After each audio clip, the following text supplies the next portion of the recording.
বন্ধুরা, দেখো আজকে আমি রান্না করতে চলেছি বেগুন আলু দিয়ে ইলিশ মাছের ঝোল। তা আমরা কাঁচা খাই না ইলিশ মাছটা, সেই জন্য আমরা একটু সাঁতলে নিয়েছি।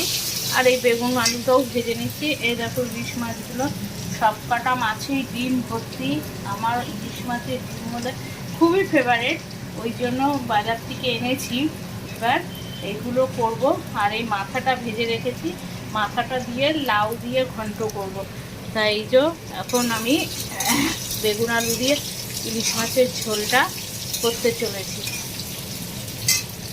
দেখো বেগুন আলু ভাজা হয়েই এসছে। এবার এর মধ্যে কিছুই নেই, শুধু কালি জিরা আর কাঁচা লঙ্কা, আর কোনো কিছু নেই। আর একটু হলুদ দিয়ে জল দিয়ে দেবো। দেখো বন্ধুরা, হলুদটা দিয়ে একটুখানি নেড়ে চেড়ে নিলাম যাতে হলুদের গন্ধটা চলে যায়।